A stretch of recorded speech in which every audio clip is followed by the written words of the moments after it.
Yeah, there is a far higher proportion of rape crimes and rapists in populations from the third world than there is from the Western world.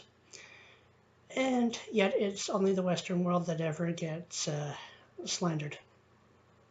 Funny how that works, Democrats. Funny how you've set that up so you can talk about getting the people who will vote for you into the country through sacrificing everyone else. As, as Trump says, women and children are the biggest victims by far of our broken system. This is the tragic reality of illegal immigration on our southern border. This is the cycle of human suffering that I am determined to end.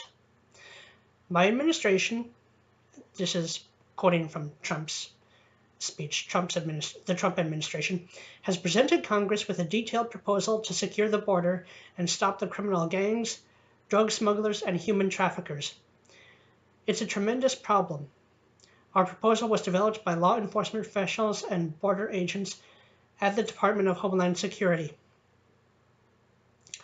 And I have watched the first few minutes of Trump's conversation with the Border Patrol agents that he is going over today.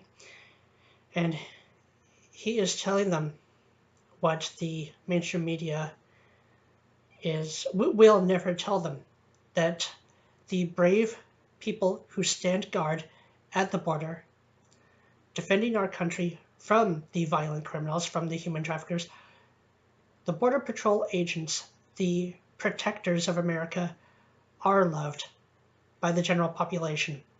And thank you, President Trump, for telling them that. Yes, they are.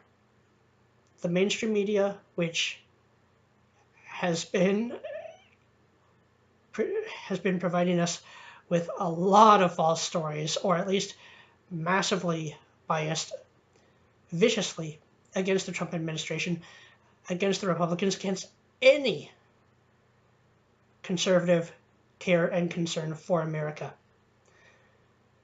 So, they complained a lot about being called fake news, but they did nothing to help their case. The people who stand guard at the border, protecting American lives to the best extent that they can, are loved and are respected by the American people. And I hope that they do know that and can remember that, despite all the unjust and very agenda-driven hatred spat their way. Now, some have argued that a border wall will be ineffective in putting a stop to drug trafficking.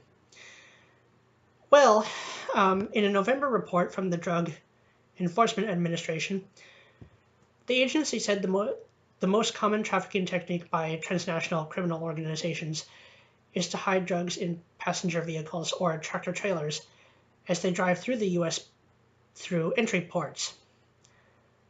Well, having fewer places or ports of entry would do a lot to channel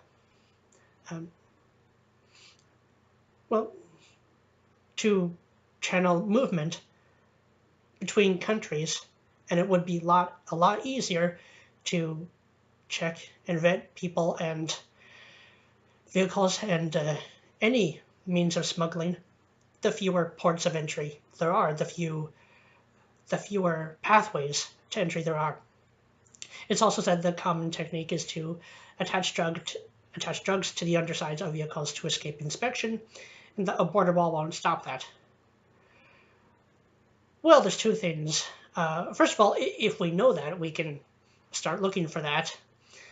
And while it's true that that a wall and very few ports of entry won't completely stop drug trafficking, I mean, police have a lot of trouble, and it's basically impossible to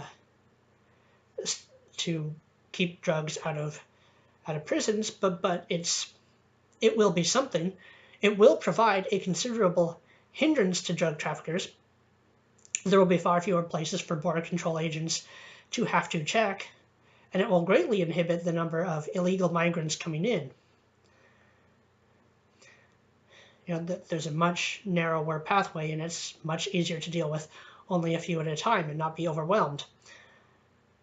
And we've been told by border agents a wall will work. Again, it won't stop 100% of illegal crossings, but it will be far, far better than the almost nothing we have to work with now.